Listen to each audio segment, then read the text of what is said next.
Welcome to the channel Liturgy of Slaves, November 1859, Richmond, Virginia. The morning air carried the smell of tobacco from the warehouses along the James River, mixed with something far more bitter, the scent of human fear. On the steps of Lumpkin's jail, a notorious slave trading depot locals called the Devil's Half-Acre. Two small boys stood holding hands. They were 7 years old, identical twins. Their names were Samuel and Joseph. In less than an hour, they would be ripped apart forever by the same system that had already stolen their mother, their father, and every shred of childhood they might have known. The auctioneer's voice cut through the crowd like a whip crack. Buyers circled, examining teeth, muscles, backs. The boys squeezed each other's fingers tighter. They didn't understand the words being shouted around them, but they understood the terror in each other's eyes. What they couldn't know, what no one standing in that cold Virginia morning could have imagined, was that 37 years later, against every conceivable odd, these two brothers would find each other again. One would be a freedman working the docks of Baltimore, the other, a preacher in a small church outside Atlanta. And when they finally stood face to face in 1896, the story of how they survived, how they remembered, and how they never stopped searching would become a testament to something slavery tried and failed to destroy, the unbreakable bond of blood. Before we continue this story, don't forget to subscribe to the channel and tell us in the comments which city you're watching from. Stories like this must never be forgotten. Let's continue. The years leading up to the Civil War were the darkest period of American slavery. By 1859, nearly 4 million black men, women, and children were held in bondage across the South. Virginia was the largest exporter of enslaved people in the country. Richmond served as the capital of this brutal trade. Slave auctions happened every week, sometimes every day. Families were destroyed as casually as livestock was sold. Children were considered property, their worth measured in future labor, their humanity denied by law and custom.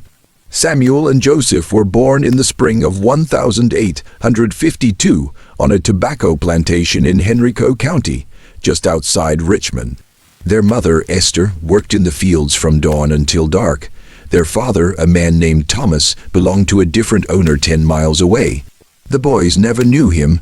In the logic of slavery, love was a luxury and family was a risk the system could not afford. When the boys were 5, Esther was sold to a planter in South Carolina. The twins never saw her again. They were kept on the plantation for 2 more years, working small tasks, carrying water, picking worms off tobacco leaves, running messages. But in the fall of 1859, the plantation owner died. His debts were larger than his estate. Everything had to be sold. That included Samuel and Joseph. The night before the auction, the boys slept side by side in the quarters, their small bodies curled together for warmth. They had no concept of what was coming. They only knew that the older people around them were praying harder than usual, and that some of the women were crying without sound. The morning of November 14th, 1859, began in darkness.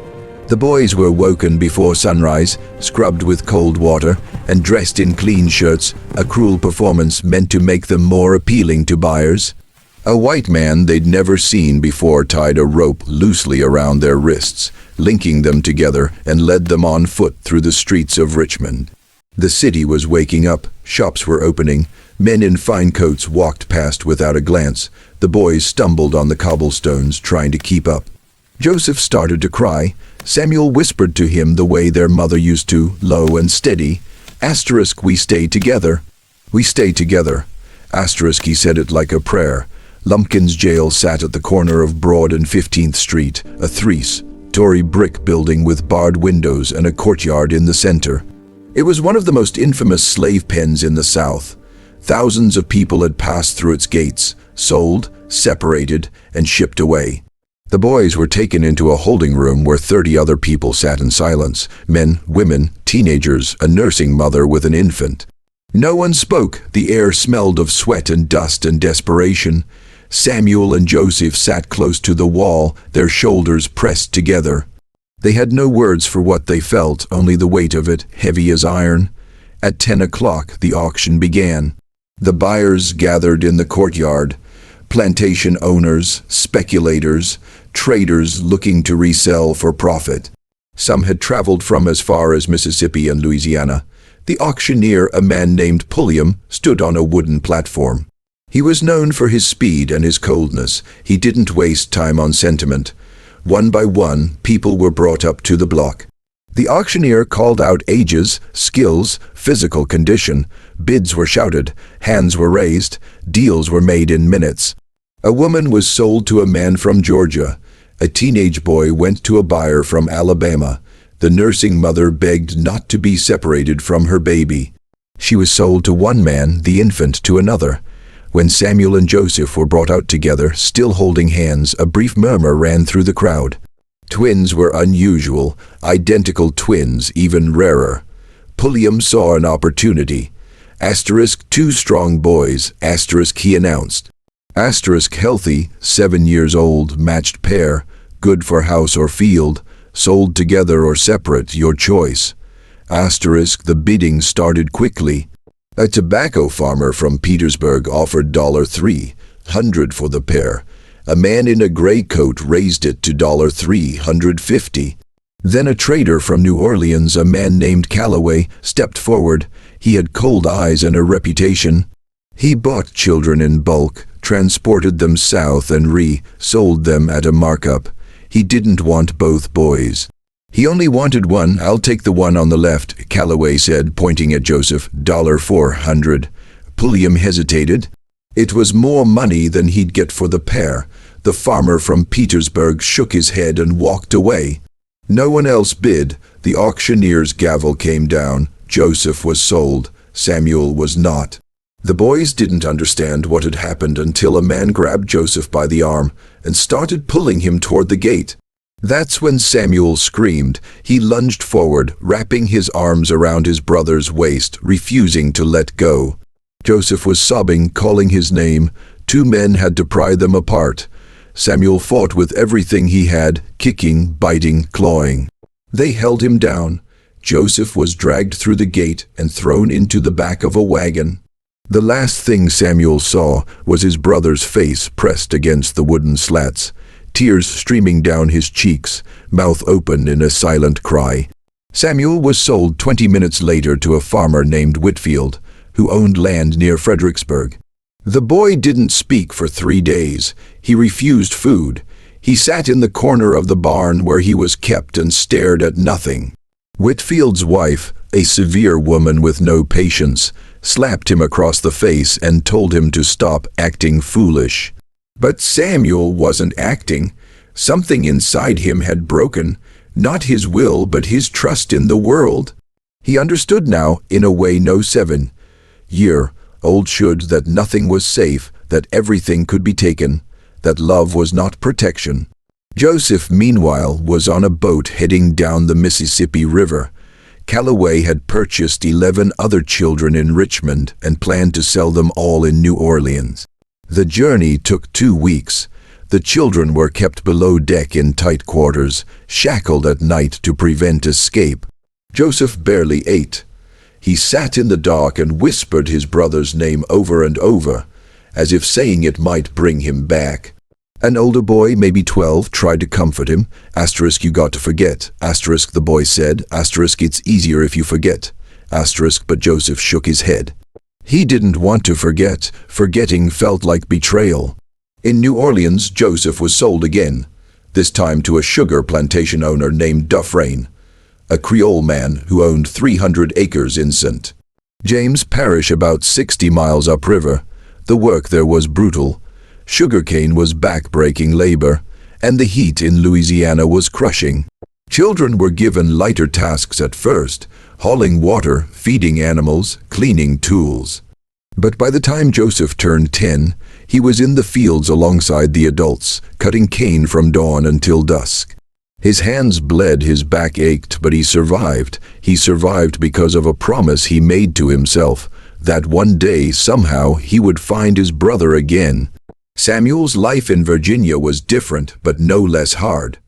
Whitfield's farm was smaller, only 40 acres, mostly wheat and corn. There were 6 other enslaved people there, 4 adults and 2 children. The work was steady, but not as deadly as the sugar fields. Samuel learned to plow, to plant, to harvest. Whitfield was not a kind man, but he was not a monster either. He believed in discipline, in order, in getting value from his property. He rarely used the whip unless someone directly disobeyed him. Samuel learned quickly to obey, to stay quiet, to do what was expected, but inside he remained vigilant. He listened to every conversation he could. He memorized the names of towns, the names of traders, the directions people traveled. He clung to the hope that if he learned enough, if he stayed aware enough, he might one day find a way back to Joseph. The Civil War came in 1861. Samuel was 9 years old. At first, the war felt distant, something the white people talked about in worried tones, something that made food scarcer and work longer. But by 1863, Union soldiers were moving through Virginia, and whispers began spreading through the enslaved community. Freedom was coming, maybe not today, maybe not tomorrow, but it was coming. Samuel didn't fully understand what freedom meant. He only knew it had something to do with not being owned, with choosing where to go, and if he could choose, he would go find Joseph. In April 1865, the war ended. Whitfield gathered everyone on his farm and told them in a flat, resentful voice that they were no longer his property. He offered to let them stay and work for wages. Some did. Samuel did not. He was 13 years old, tall for his age, and he walked away from that farm with nothing but the clothes on his back and a fierce determination. He didn't know where Joseph was. He didn't even know if Joseph was alive, but he knew one thing: he had to try. Samuel made his way to Richmond first. The city was scarred by war, buildings burned, streets torn up, thousands of newly freed people wandering, searching for lost family members. He went to churches, to aid stations run by northern missionaries, to anyone who might have records, lists, names. No one had heard of Joseph. He traveled south to Petersburg, to Norfolk, asking questions everywhere he went. People tried to help, but the scale of the separation was too vast. 4 million people had been scattered across the South, sold and re-sold, moved and renamed. Finding one person was like finding a single star in the night sky. For 2 years, Samuel searched. He worked odd jobs to survive, loading cargo, cleaning stables, running errands. He slept in alleys, in abandoned sheds, under bridges. He never stayed in one place long. In 1867, when he was 15, he made his way to Baltimore. The city was crowded with black migrants from the South, people looking for work, for safety, for new beginnings. Samuel found a job on the docks, hauling freight off ships. The work was hard, but it was steady, and it paid. Slowly he built a life. He rented a small room in a boarding house in Fells Point. He saved money. He learned to read, taught by a woman who ran a night school for freedmen. And he never stopped asking. Every ship that came in from the South, he asked the sailors if they'd heard of a man named Joseph. Every person he met, he asked the same question. Years passed. Samuel turned 20, then 25, then 30. The hope he'd carried as a boy began to feel more like a scar than a possibility. People told him to let it go, to move on, to start his own family. But Samuel couldn't. The memory of his brother's face pressed against the wagon slats was burned into his mind. He had made a promise, not out loud but in his heart, and he intended to keep it. Joseph's path had been darker. The sugar plantation in Louisiana nearly killed him. By the time he was 15, he had seen men collapse in the fields from heat and exhaustion. Their bodies left where they fell until the day's work was done. He had watched children, younger than him, get sold away when Dufresne needed cash. He had learned that survival meant keeping your head down, your mouth shut, and your heart locked away where no one could reach it. When the war ended and freedom came, Joseph didn't celebrate. He didn't know how to. Freedom felt like standing on the edge of a cliff with no map and no direction. Dufresne didn't tell them they were free right away. He waited weeks, hoping the confusion of the war's end would keep them working without pay. But word spread through the slave quarters anyway, carried by Union soldiers passing through, by freed people traveling north, by whispers that turned into shouts. One morning in June 1865, Joseph simply walked off the plantation. He was 13 years old. He had no shoes, no money, no plan. He only knew he couldn't stay. He walked north, following the river, sleeping in the woods, eating whatever he could find or beg. Other freed people were on the roads too, whole families moving together, old people leaning on walking sticks, children crying from hunger. Joseph traveled alone. He didn't talk much, didn't trust easily. The war had ended, but violence hadn't. White men on horseback still roamed the back roads, looking for black people to intimidate, to hurt, to remind that freedom was a word on paper, not a fact on the ground. Joseph learned to move at night, to hide during the day, to make himself invisible. He made it to Baton Rouge by late summer.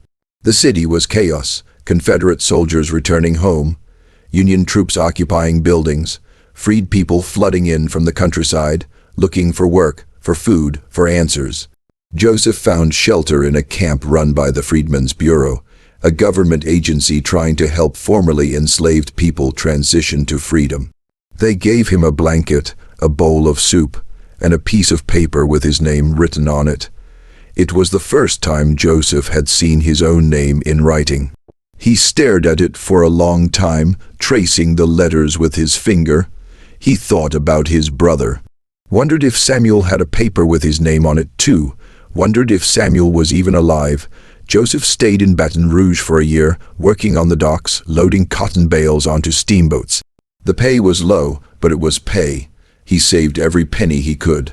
He asked everyone he met if they knew anything about a boy named Samuel, sold from Richmond in 1859. No one did. The scale of the search felt impossible. Louisiana alone had hundreds of plantations, thousands of enslaved people scattered across parishes with no records, no lists, no way to trace who went where. And Samuel might not even be in Louisiana. He could be anywhere. He could be dead. In 1867, Joseph heard about a church in Atlanta that was keeping records of freed people trying to reunite families. It was a long shot, but it was something. He saved enough money for a train ticket and traveled east across Mississippi, through Alabama into Georgia. Atlanta was still rebuilding from Sherman's march. Whole blocks were nothing but rubble and ash. But in the middle of it all, the church stood, a small wooden structure with a hand-painted sign that read * Bethel African Methodist Episcopal *. Inside, a man named Reverend Lucas sat at a desk covered in papers, lists of names, letters from people searching for lost family. Joseph waited in line for 3 hours. When his turn came, he told his story in a quiet, halting voice. Richmond 1859, twin brother separated at auction, Samuel. Reverend Lucas wrote it all down. He told Joseph he would add the names to his list, send letters to other churches, other aid societies, other cities. He told Joseph not to lose hope, but his eyes were sad. He had heard 1,000 stories like this. Most of them didn't have happy endings. Joseph stayed in Atlanta. He found work as a carpenter's assistant, then learned the trade himself. He was good with his hands, patient, precise. He built tables, cabinets, small houses. The work gave him focus, a reason to get up each morning. He rented a room in a boarding house near the church and attended services every Sunday. Reverend Lucas took an interest in him, saw something in the quiet young man who never smiled but never complained. He encouraged Joseph to read, to study, to think about his future. Joseph did, but his future always felt incomplete, like a house with one wall missing. Years passed. Joseph turned 21, then 25. He built a reputation as a reliable craftsman. People hired him to build porches, repair roofs, construct church pews. He made enough money to buy a small plot of land outside the city. He built a house there, a simple 2-room cabin with a stone chimney and a front porch. It was the first thing he'd ever owned. He should have felt proud, but mostly he felt alone. He thought about Samuel every day, wondered what he looked like now, wondered if he remembered, wondered if he was searching too. In 1870, Joseph met a woman named Clara. She worked as a seamstress, lived 2 streets over, attended the same church. She was kind, steady, with a quiet strength that reminded Joseph of his mother. They married in the spring of 1871. Clara knew about Samuel. Joseph had told her the story early on, needed her to understand that part of him would always be searching. She didn't ask him to stop. She only asked him to let her help. Together, they wrote letters to churches, to newspapers, to aid societies across the South. They placed advertisements in black-owned papers listing Samuel's name, his approximate age, the city, and date of the auction. They sent letters to Baltimore, Richmond, Charleston, New Orleans, every city where freed people had gathered. They received a few responses. None of them were Samuel. Joseph became more involved in the church. Reverend Lucas was getting older, needed help with services, with outreach. Joseph had never thought of himself as a religious man. He had seen too much suffering to believe in easy answers, but he believed in community and people helping each other survive. In 1875, when Reverend Lucas died, the congregation asked Joseph to take his place. He hesitated. He wasn't ordained, hadn't been to seminary, but the people trusted him, knew his story, respected his quiet faithfulness. He accepted. He became Reverend Joseph. Though he never felt comfortable with the title, he preferred to think of himself as a witness, someone who had survived and was trying to help others do the same. Meanwhile, in Baltimore, Samuel's life had taken a different shape.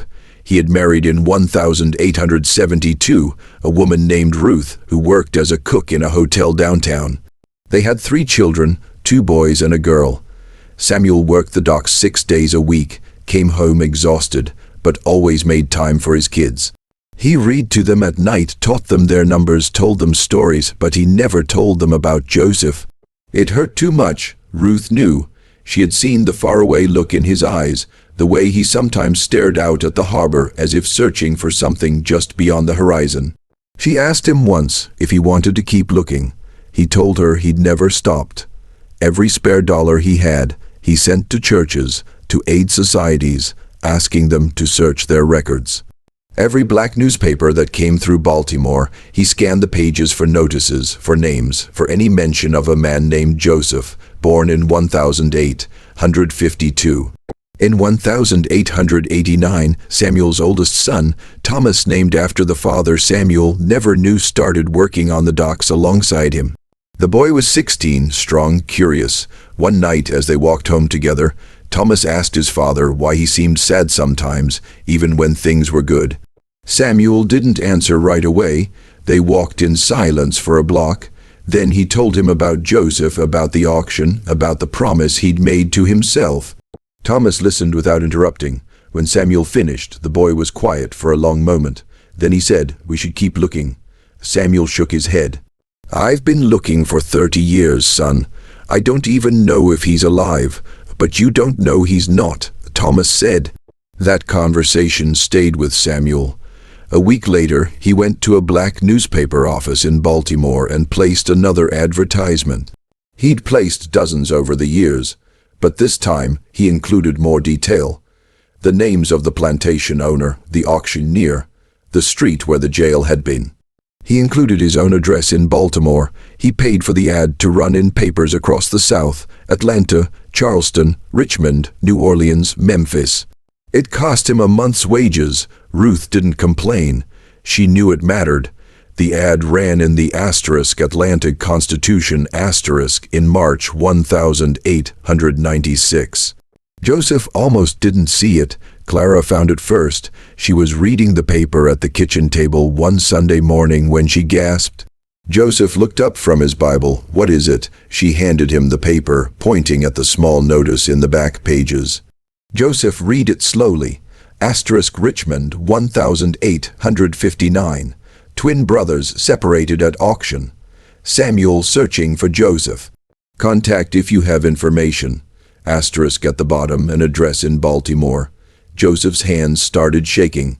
He read it again and again. Clara was crying. It's him. She whispered, it has to be him. Joseph couldn't speak. He stood up, walked outside, stood on the porch, staring at nothing. His heart was pounding. After 37 years of searching, of hoping, of nearly giving up 100 times, and now this, a notice in a newspaper, an address, a name. He went back inside, sat down at the table, and wrote a letter. His hands were shaking so badly he could barely hold the pen. He kept it simple, told Samuel where he was, what had happened to him, that he had never forgotten, that he had never stopped looking either. He sealed the letter, walked to the post office, and sent it that same day. 2 weeks later, Samuel came home from the docks to find Ruth standing in the doorway, holding an envelope. Her face was pale. It came, she said. Samuel's legs almost gave out. He took the letter, sat down on the front step, and opened it with trembling fingers. He read it once, then twice, then he put his face in his hands and wept. Ruth sat beside him, her arm around his shoulders. The children came out, scared by the sight of their father crying. Thomas knelt in front of him. Pa, what happened? Samuel looked up, tears streaming down his face. I found him, he whispered. I found my brother. 3 weeks later, Samuel boarded a train heading south. He brought Thomas with him. Ruth wanted to come too, but someone had to stay with the younger children. The journey took 2 days. Samuel barely slept. He stared out the window, watching the landscape change, his mind racing with questions. What would Joseph look like? Would they recognize each other? Would it feel like coming home or like meeting a stranger? The train pulled into Atlanta on a Thursday afternoon in late April. Joseph was waiting on the platform. Clara stood beside him, gripping his hand. When Samuel stepped off the train, the two men locked eyes across the crowd. For a moment, neither moved. They were 44 years old.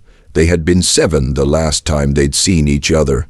But Samuel knew. He knew in an instant. It was like looking in a mirror. The same eyes, the same face, the same soul he'd been missing for 37 years. They walked toward each other slowly. The crowd parted. People stopped to watch, sensing something profound was happening. When they were 3 feet apart, they stopped. Joseph's voice broke first. Samuel, Joseph. And then they were in each other's arms, holding on like they were drowning. Like letting go would mean losing each other all over again. They didn't speak, they just held on. Samuel's son, Thomas, stood nearby, tears running down his face. Clara covered her mouth with both hands, sobbing. Strangers on the platform wiped their eyes. No one moved. No one spoke. The moment held the weight of everything slavery had tried to destroy and failed. Samuel stayed in Atlanta for 2 weeks. The brothers talked from morning until night, filling in 37 years of absence. They discovered they had both married, both built lives, both become fathers. They discovered they had searched in the same ways, written to the same churches, never given up even when it seemed hopeless.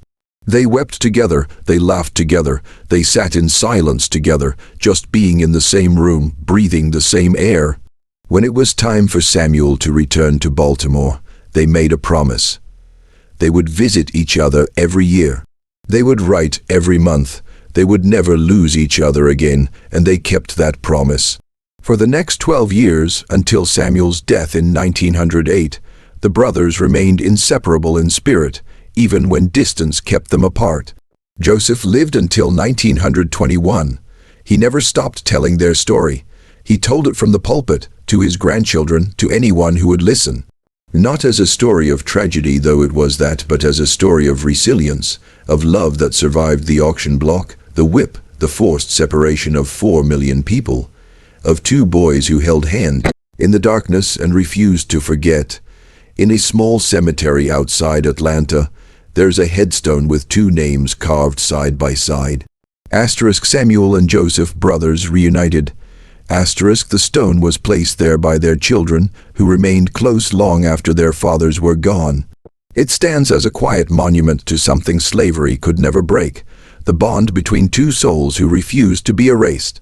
And every spring, without fail, someone leaves fresh flowers there, a reminder that some promises are kept even when it takes a lifetime. Thanks for watching. Subscribe my YouTube channel.